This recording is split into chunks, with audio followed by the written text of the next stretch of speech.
The Marinade. There's no O in Marinade. Let's try it one more time. Ready? 1, 2, 3. The Marinade. Marinade.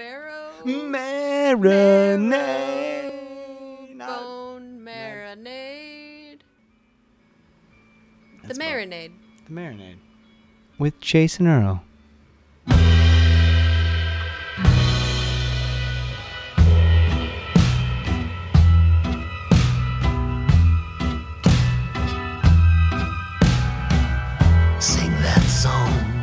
Sing that song once more for me. There will be times that I'll miss it. Pray to God. Welcome to The Marinade, a free-flowing conversation about the creative process with creative people. This is episode 139, and our guest is Nathan Mongol Wells. Wells is a singer and songwriter from Dallas, Texas, who is best known as the frontman for his band, Ottoman Turks. He now has a solo debut record, which is absolutely wonderful. It's called From a Dark Corner, and it'll be released on August 18th, 2023.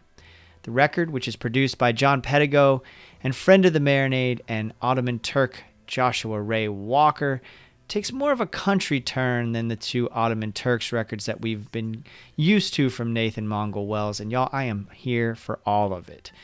We caught up with Nathan via Zoom last week for a conversation about the origin of the Turks, navigating life's crossroads, the intricacies of his wonderful new album, and much more. Everyone, it is my great honor to bring you my conversation with Nathan Mongol Wells.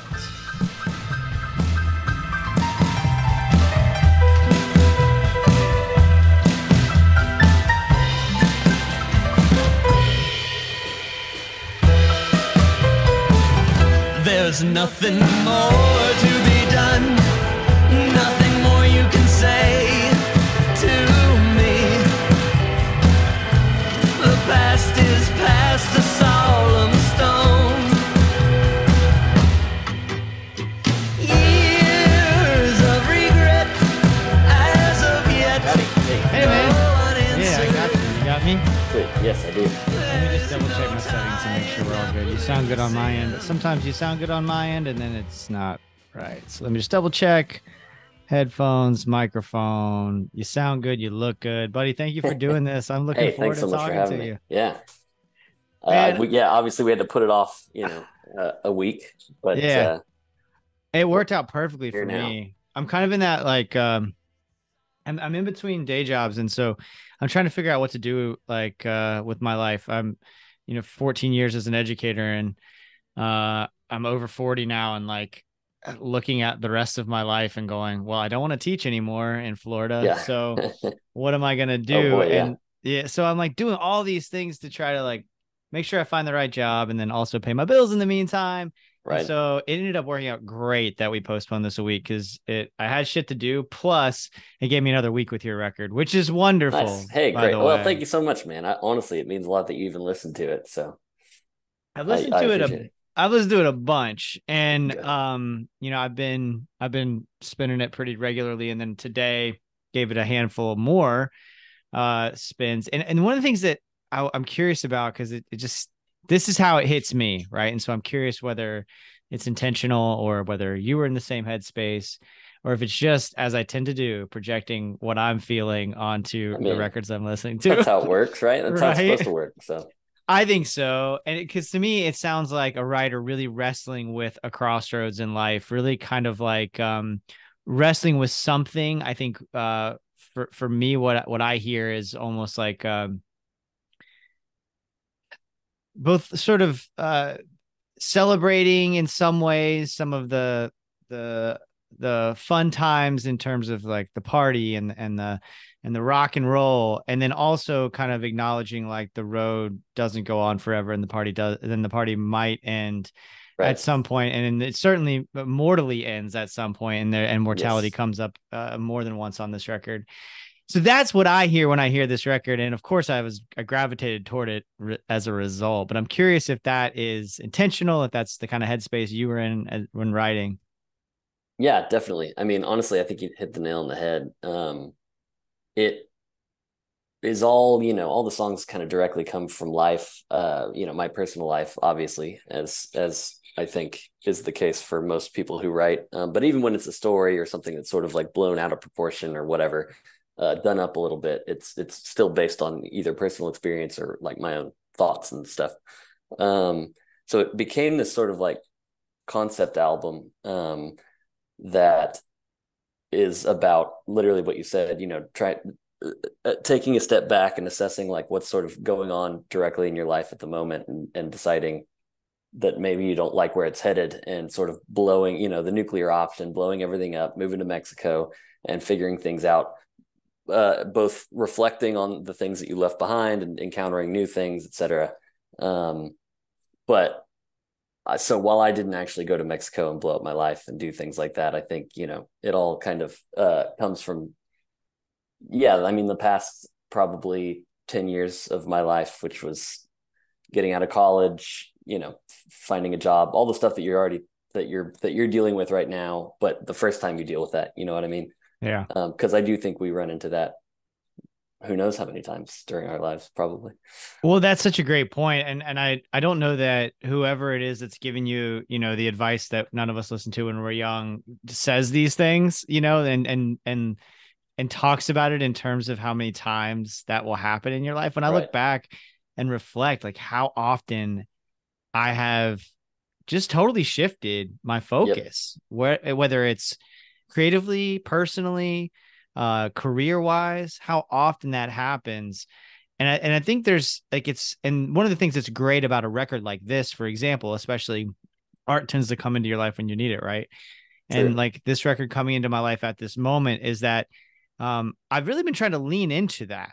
I think sometimes there's a tendency, at least for me, and I know a lot of folks can relate to this, the tendency to almost fight it and be like, no, no, no, no, no. I want this comfortable thing that I've been used to. Yeah. Whereas, Loss of control is scary. And so how do you keep from blowing it up and going to Mexico?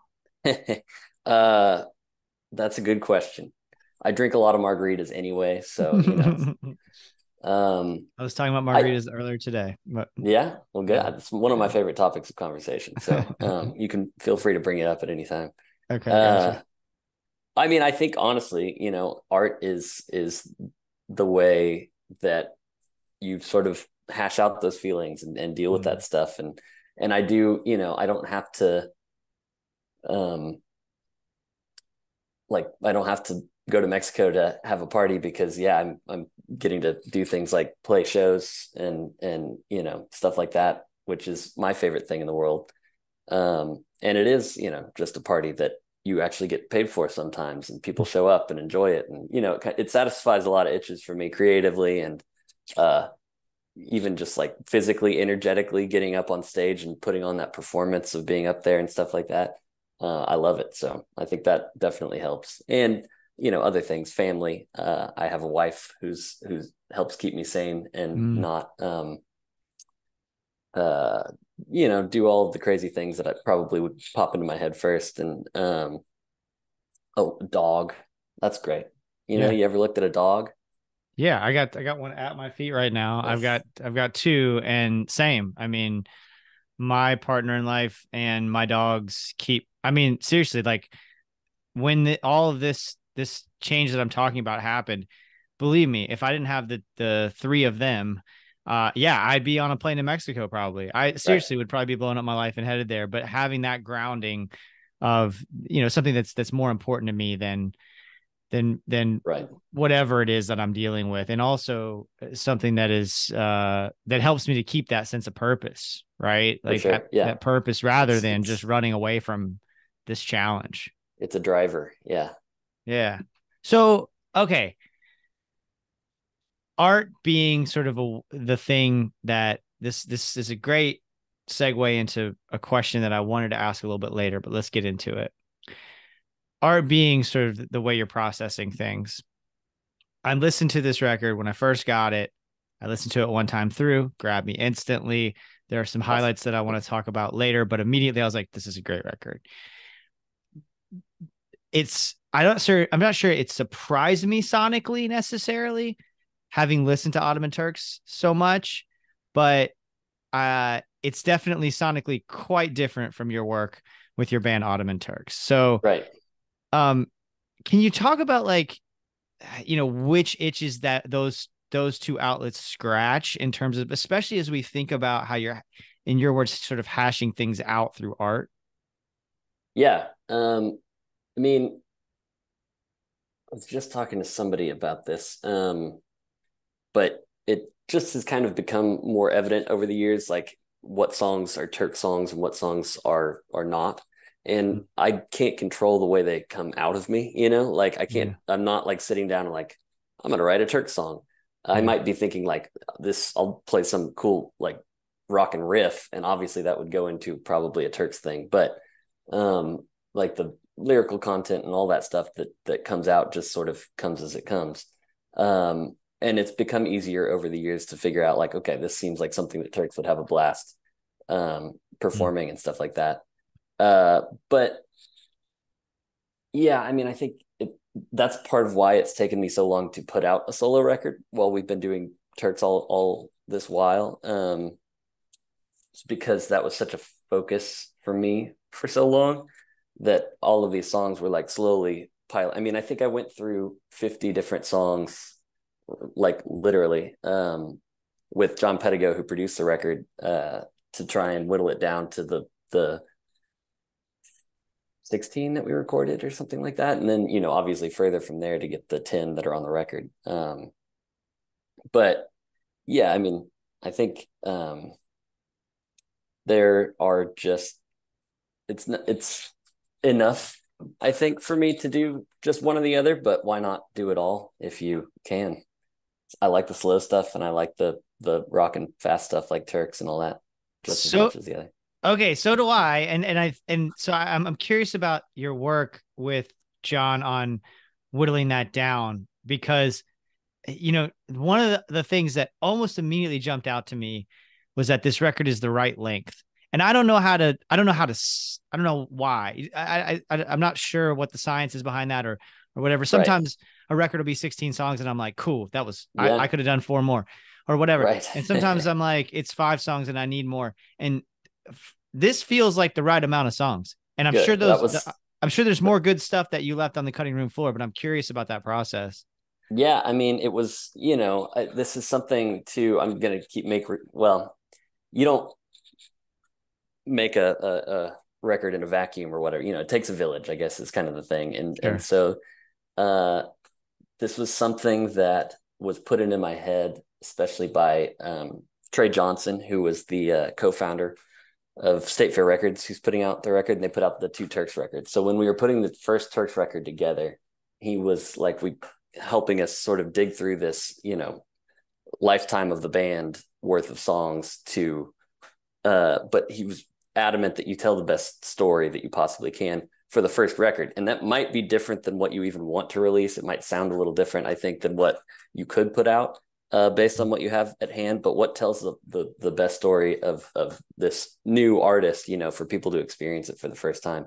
And so that's how I tried to think of this record as well, because people might know Turks or they might not. And then they certainly might, if they are aware of Turks, they might be aware of the fact that I have other songs or that I'm associated with Turks.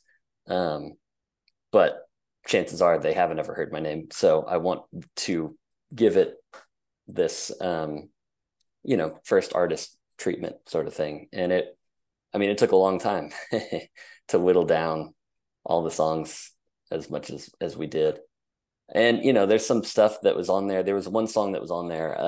It's a song called Write a Song that was literally on the record until almost the last day to make that decision, and then we swapped it out for something else and then traded some songs from side A to side B, just the sequence. I mean, we were really debating this for a really long time. So I'm glad that you think the length is good, because that is something that matters to me a lot. I think it's just right. And I think, and I know that can't be easy because these are, these songs, you put so much into them. They become this, something that you have an emotional connection to and you've put time and effort into. And I know that process isn't, isn't easy. And so that process I'm curious about. 250 songs is a lot of songs. Yeah. Are you Varying constantly degrees of, writing? I wish I could say I was. I mean, as I get older and more responsibilities yeah, just more stuff to do, I find less time because I always write best when it's me by myself. Hmm. So I can just try whatever weird thing pops into my head. Hmm. Which I could do with others around, but it just feels less free. You're always got that in the back of your head, like what are they, what's their opinion of whatever I'm doing, Right. which is not the ideal way to create something. Yeah. And I never find myself alone these days, So Uh-huh. um, I do have to engineer it a little bit more, and things have just been so nuts with the album release. But I found this, like with the Turks records too, like anytime you get into that cycle, you're just kind of constantly either keeping friends and family obligations and stuff happy, trying to keep your life on track, I guess, buying groceries and cooking food and stuff like that. And then all the rest of it is devoted to trying to push this product out into the world. Because if nobody hears it, you spend a lot of money for nothing. Dude, I mean, today, like, and I'm feeling like I was feeling earlier kind of sluggish and Mm-hmm. like just, and it didn't make any sense. I haven't had a drink in 2.5 weeks. I've been exercising every day. I'm going to bed early. I'm eating All the well. things that you're All supposed the to do. things you're Yeah, supposed to right. do, right? I'm reading constantly since I'm Nice. sober and working out, like go Yeah. figure. Then I end up, reading and doing all these productive things. But today, for whatever reason, dude, I just did not have it. And I think, and I don't know if this is going to sound corny or if this is real, but I really think it's because I have these creative projects that I need to work on. And Yep. even though my schedule is somewhat flexible right now, I'm hustling so much to do all these things and kind of Right. get my life in line that I'm letting those things fall by the wayside. So I have these like half finished Yeah. projects all over the place that I'm excited to work on and haven't worked on. And I really think it's affecting me physically. Right. Yeah. I know that feeling well, honestly. It's tough, but you'll get there. So Right. I mean, for sure. And I think tonight I'm just going to set aside time to do it. Right. I'm just going to have to be like, hey, yeah, I need to set like these this kinds of is happening. conversations. Exactly. And these kind of conversations always inspire me and get me going. So like, Yeah. I'm gonna get to it. So what is that? How do you structure your life in order to make sure that with all these responsibilities, with life getting in the way, the cooking and the cleaning and the all the things that Right. take us away, how how do you structure your life to make sure that you're getting that stuff done that you need to get done creatively? Uh, Poorly, I think is probably the answer. Yeah, I don't know. Honestly, I think that's my honest answer. Just trying to do the best I can. And some weeks, if you're on top of everything and you got the energy for it and you're, moving from one thing to the next. And some weeks, I find myself forgetting or missing the opportunity to do a lot of the things that I even need to do. But, Mm. um, I don't know. Then you just roll into the next one and see what happens. I don't know that that's sort of my outlook on life in general. A very laid back approach, which sometimes is great and Yeah. sometimes absolutely not. So Yeah, I could use a little more of that and have been working on it. I think there's something to be said for that, right? Like I was just listening to somebody talk about the Patrick Mahomes, the Kansas City Chiefs quarterback, yeah, Super Bowl champ legend, and they were talking about how he just is so unflappable, how he just seems to just nothing seems to bother that yeah, motherfucker. And I was like, I gotta get some of that in me. yeah, Like, right. like that is it's so watching that show on Netflix quarterback you get to see like this dude really is not phased by things and he's got this huge spotlight on him and I don't have Right. anybody watching me and Yeah. I like nobody's paying attention and yet everything seems so serious so I like that attitude a lot I want to go back in time a little bit Yeah. because in my research I uncovered the existence of Turk's Mansion, Ah, and yes. I'm Nice. curious. I'm curious about this place and this time in your life. It Yeah. sounds like some things I can relate to. Yeah. I mean, man, it was the best of times. It was the worst of times. Um, No, I mean we loved it. So yeah, it was a 1930 something Tudor style house in College or Bryan technically. Hmm. Basically Texas A&M, where me and Billy and Paul from Turks were all going to school. Mhm. Uh and yeah, so we all lived there. I mean, I guess it was like 2.5 years together, something like that. Um and they threw a lot of parties. Got married very young. Like I was a Okay. month into being 21 or 22 rather. And so was my wife's 22 as well at the time. And so um, we were newlyweds living in this, sort of bachelor pad with my bandmates. And so you can imagine like hijinks ensue. We played wiffle ball in the front yard and, um, you know, I mean, tried to cook things. Billy bought not an air fryer, a fryer, like an actual basket fryer. Mhm. So we tried to fry just about everything we possibly could. Um, you know, yeah, you name it, probably went on there. Oh, and it was supposedly haunted. I never actually saw anything or heard anything, but everybody else who lived in that house did. So Oh, my I sister went. moved in at one point. Like there were multiple generations of different other guests that stayed there. So Okay, that's interesting since there's like one of the things that there's sort of this Southern Gothic kind of feel to some of the tunes on the new record. And yeah, so I'm wondering why the ghosts didn't visit you. It seems like they would. I feel like I invited. I love that sort of thing. So Yeah. I don't know. Maybe that's why. Do you believe in ghosts? Well, again, having never encountered them, it's Yeah. hard to say yes, but having listened to a lot of stories of encounters, it does seem like there is something out there, or I'm open to it, I should say, I guess. Yeah. I don't A&M, know. that's where Robert O'Keen and Lyle Lovett were roommates, Yeah. right? And Hell played yeah. on the porch and all that. Yeah, there's Yep. something special there going on, it sounds like. I'd love to be included in the same sentence as them. So yeah, Right? sure. So are you writing back then? Are you guys like Yeah, are yeah. you playing in did you have a band? Was it the Turks? Like what does that look like in terms of music? Yeah, Turks was definitely a thing. I mean, we were like in full swing of trying to figure out who we were as a band. Like, um, sort of uh going from this has been a fun hobby, like high school garage band, to we kind of really love this and want to figure out how to do it more seriously. We just Mhm. added Joshua Ray Walker to the band around that time. Okay. And so he was sort of coming out of his shell as a songwriter too and stuff. And so we're all just sort of doing it together. And more often than not, we were just messing around, not making much progress. But we did, like, we tried. It was our Sorry, man. second. Let me get these dogs to stop. I'm so sorry. No, you're totally fine. I get it. My Nonsense. dog's Leave staring it. at me. Hey. So sorry, man. No, you're totally fine, really. Um, So oh Josh yes, had joined the band. right. And we during that time we made our second attempt at recording. Probably what was supposed to be our most serious attempt at recording songs. Mhm. Recorded an EP up in Denton called Texas Toast, Oh. and it had some of those. I mean, I guess we put out all those songs now, but like Glass Bottles was on there, and um, all stuff that we put out on the two records later on.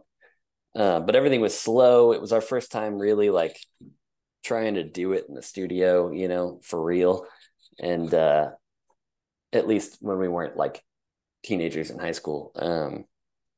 And so it didn't really stick, but it got us eventually to where we are now. So Well, since you brought up Josh, I'm Joshua Ray Walker. I'm such a fan of his, and he's been on the show. And nice. Yeah. folks listening will remember the uh, Mike Harmeyer episode of the Marinade where Josh helped calm me down when I was having a panic attack outside of Will's Pub here in Orlando. What can you talk about? He co-produced this record, if I'm not mistaken. Can you Yeah. talk a little bit about working with him? He's such a talent and is such an amazing songwriter in his own right. Can you talk about like your creative relationship and with Joshua Ray Walker? Yeah. I mean, it's kind of funny. I was just talking about this earlier with Billy.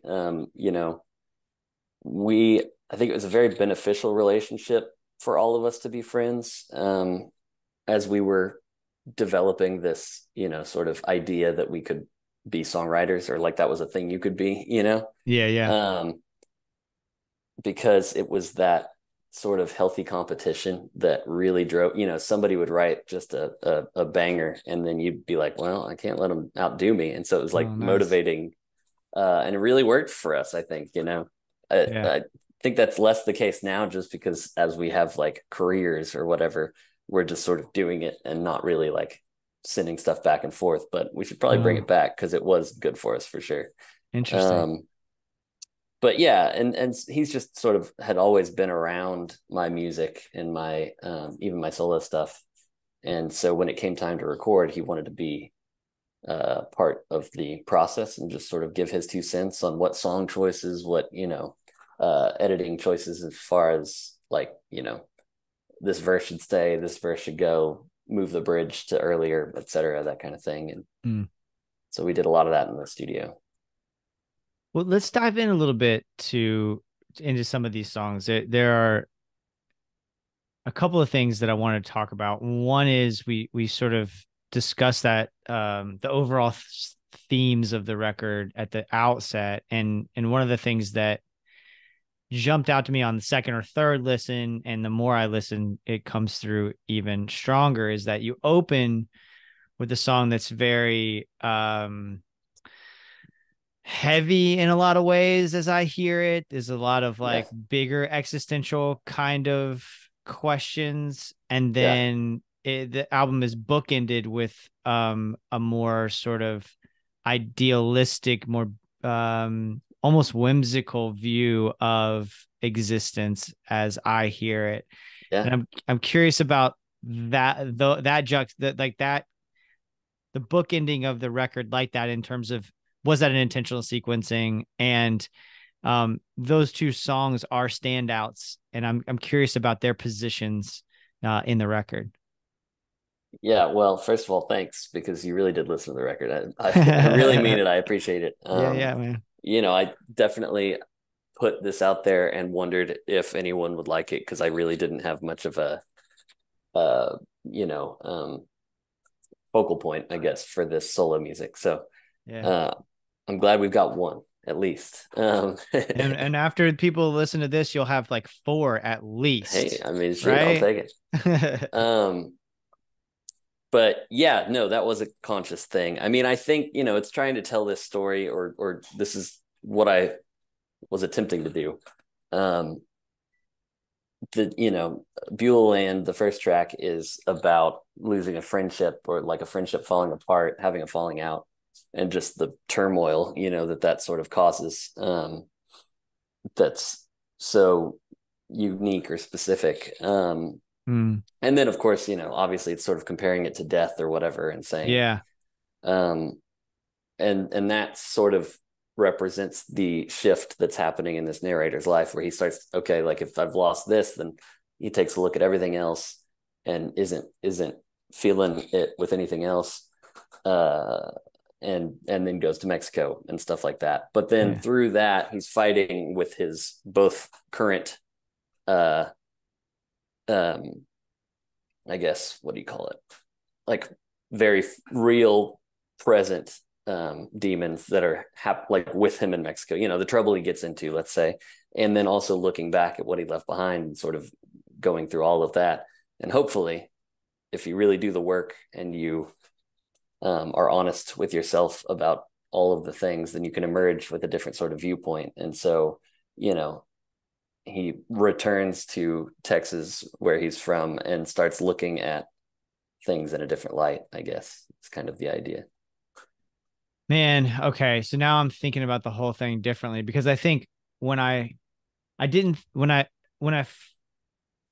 was consuming the record and listening to the first song, especially in Beulah Land, I'm thinking not necessarily about a relationship specifically. Like, when I listened to it, I heard a much bigger, broader question about what this whole fucking thing is. Right. Right. Like that's how, and I guess that's still there. It's just that through the lens of the narrator dealing with that loss. Right. Yeah. I mean, it's like it's sung sort of directly to someone, but it is definitely questioning like what the whole point of it is, you know? Yeah. Which, I mean, in my experience, oftentimes things like that can have you questioning like what, you know, what even is the point. So yeah. I mean, I think those questions, unfortunately for me, are ever present, but they well, I mean, they definitely come up more so in two ways, two scenarios. One is when I just have nothing to do, right, which is rare, but the times when I just have nothing going does on, happen. not a good thing, right? Like then right. I'm really deep into those questions. Or when those kind of big life moments happen and I have time to process them. I think in the moment, most of us, you know, rise to the occasion. And then once you sort of get on the other side of it, then it's like, oh shit, and now what? Yeah. Well, yes. You know, sure. I just went through that. I just went through, I've been going through so much with my parents and with my career and stuff. And I finally got to like a moment of sort of plateau. And I live with generalized anxiety, as I just alluded to earlier, but I for the most part know how to control it. You know, like I know what to do. Therapy, as you said, you live with it, so you know exactly. So you got to, right? You figure it Right. out. You learn these skills and you practice those skills and you figure it out. Well, I lost control of it, and I realize now that I'm on the other side of that losing of control. That what was happening was I just hadn't dealt with it because I was in the shit. Right. And I didn't have time to have a panic attack. Right. Like I was in the shit. And then all of a sudden, it builds. And then when it exploded big. Can you talk about, I think my favorite song on the record, which changes depending on my mood and when I'm listening to it, but Taken for a Ride, I think is my favorite song on the record. It's so beautiful. It feels very confessional, especially like in the chorus. Can you talk about that song specifically? Very, yeah. I mean, it is a very personal song, you know, directly ripped from the pages. And it's funny, like the chorus, it's one of those songs, the rare instances where it sort of just came all at once, at least as far as the chorus goes. I was actually like on a plane, and you know, when you're sitting on a plane, you find those moments where you have nothing to do, you know, like I'm always a stickler for turning off my cell phone when they tell me to and stuff like that. So you're like, people are still getting on or whatever, and you're just sitting there with nothing to do. And sometimes I like music will come to me in those moments. And that was definitely one. And I wrote it down, you know, I'm a coward, I'm a loser. And there were things going on at the time, obviously, to inspire that and sort of put those thoughts in my head, juggling multiple relationships. It was another time of like, you know, change and movement and stuff like that. And so, you know, and sometimes I think it is therapeutic to just put out the, to get all the negativity out, you know, right? Like, it's obviously I'm not just like that, right, down on myself all the time, but sometimes, you know, and it's good to just sort of acknowledge it. So that's what the song's attempting to do. And it's an apology song, you know, it's there's a lot going on there. There's a lot going on there. It's I mean, and that's, I think why it stands out to me in a song, a record full of standouts. It stands out especially to me because there is a lot going on there, and it is so it really lays you bare there, right? It's really kind of stripped to the bone, and it just kind of, you know, every time I hear it, I'm just like, God, we've all been there, and I think in different ways. I think that thing about the airplane doesn't get said enough. Like, and I strive to try to recreate those kinds of situations on the ground where you know, because I'm the same. I end up writing so much on an airplane and reading so much. I don't want to watch some fucking Will Ferrell movie. I love Will Ferrell, Yeah. but I don't want to watch some Right. fucking Will Ferrell movie on a tiny screen or whatever. I'm not going to download a TV show on my phone. Right. No, I don't even want to listen to a podcast. I listen to podcasts all the time. Yeah. Sometimes I'll have some music that I want to listen to, but it only in serving the fact that I finally have this moment where I have to Yeah. be unplugged It and is I can kind of a just, unique situation. Yeah. it's nice, right? Yeah, no doubt. And I think there's something inspiring about flying through the air, like what a bizarre True. thing that is too. Oh yeah. Um, I tend to do some of my best reading and writing in those spaces. Knew You is another song that really hits me. And so I'm curious about that one as well. That's another just really gorgeous song that is incredibly it paints the picture so beautifully. I love when there's imagery like now I see you now I often see you at 3 a.m. and you're smoking those cigarettes, impossibly small and impossibly thin, alone on the concrete step. Just such a powerful couple of lines there, and just a beautiful song in general. Can you talk about that one as well? Yeah, that's kind of an older one, and we actually, this recording of it came from a recording that we made like 2 years ago, like pre-pandemic. It was my first attempt to make solo music, with John Pedigo and a different band. So these different guys from the rest of the record that you hear on this one. But weirdly, I think it kind of gels pretty well. Yeah. And it was great to finally put this out because we've all been sitting on it. They've been sitting on it, for so long. But yeah, it's a song. I mean, it's another slice of life taken directly from events and people that were transpiring, I guess, a few years back at this point. But originally I called it Friend Zone the Musical because it's from the perspective of, really, I kind of wrote it about one of my friends, what I perceived him going through. And then, with a mutual friend of ours. So we shall remain nameless though, because sure. Just in case. Yeah. I don't know if they ever figured it out. But yeah, I mean, I've always sort of loved that song. It is one of those that came together in a way that, the music and the lyrics like are so perfectly intertwined, I think, Man, and we sat and talked over beer and cake about our friendship and where you'd been. Now there's a storm rolling right across the lake, but you're home in bed with him. Just, man, it's so good. Just like well, thank you. Really great writing throughout this record, and those two songs especially made me want to keep pulling them back and listen to them again and reading the lyrics because they're just really well done, man. Thank you. Yeah.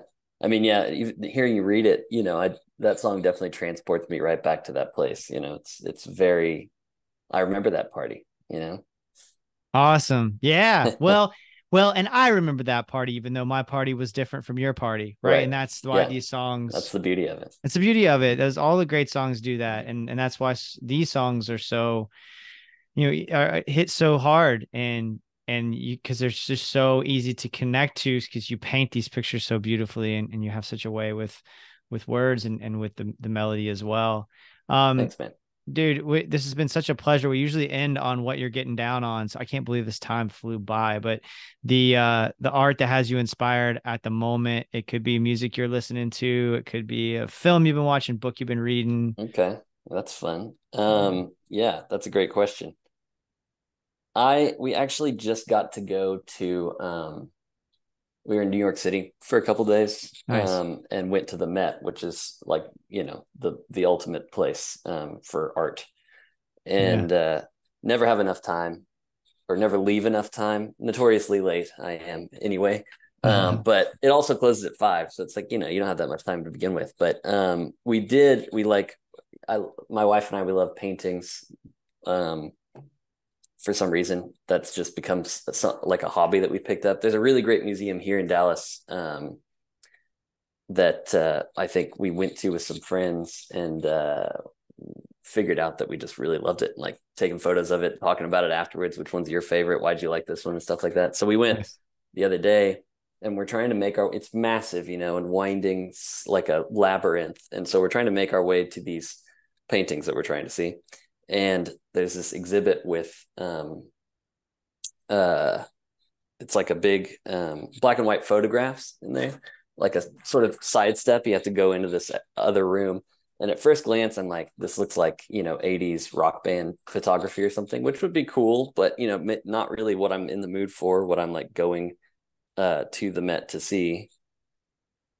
And let me look up this guy. Yeah. Nice. Let's see.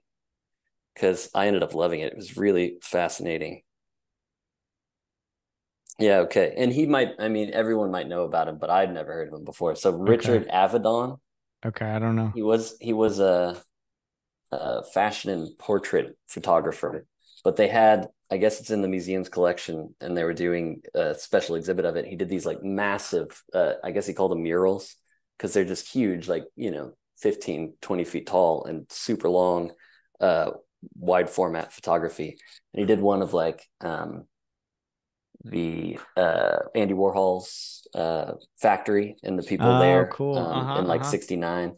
And then he actually took a photo, on the opposing wall, they had the photo of that he took of the mission council. So the guys that were leading the war in Vietnam in 1971, somehow he got like permission. He had like a couple minutes to shoot them and stuff like that.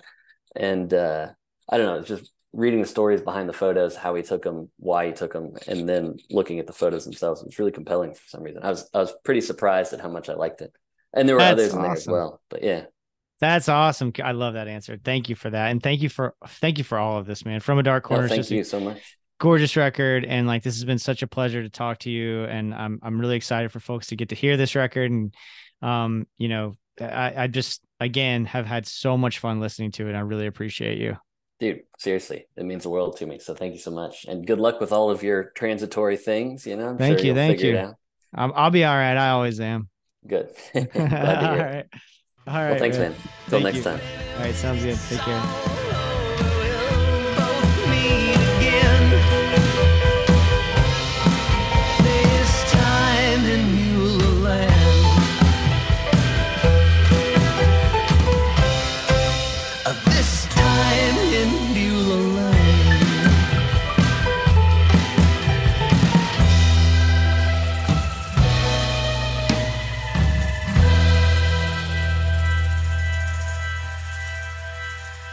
Nathan Mongol Wells, y'all. Thank you so much, Mongol. Thank all of you for listening. MongolWells.com for all things Nathan Mongol Wells, including this beautiful signed color vinyl of the new record that they have for sale over there.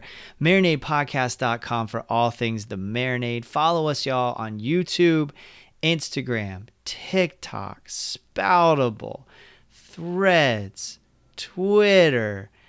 We're back for another go at Mastodon. You can find us in so many places, and we love interacting with folks on the interwebs. Subscribe and give us a 5-star rating on your podcast app. Tell a friend about the show.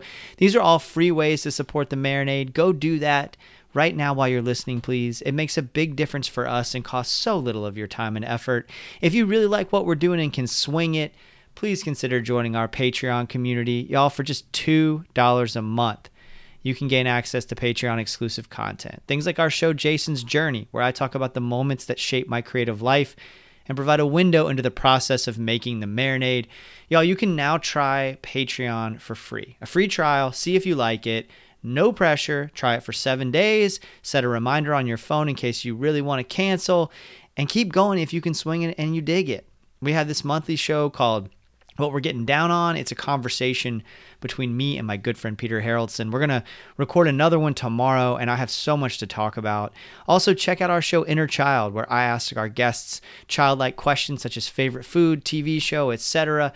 If you want to support the show financially, but you don't want to commit to a monthly subscription, I totally get that, y'all. You can Venmo or PayPal us just at The Marinade. Now would be a great time to do that. All the money goes right back into the making of the show. And this week, that means heading to Asheville, North Carolina to cover AVL Fest, which has some incredible artists, folks like Watch House, Willie Carlisle, and Sarah Shook and the Disarmers, some of which maybe we're going to interview. Maybe we're in the works. We'll see. I'll tell you what, join the Patreon. I'll spill all the beans over on Patreon about who we may or may not be lined up to talk with. Sound cool? Above all, we are thankful that you listen and spread the word about the Marinade. Until next time, go out and create something. Cheers, y'all.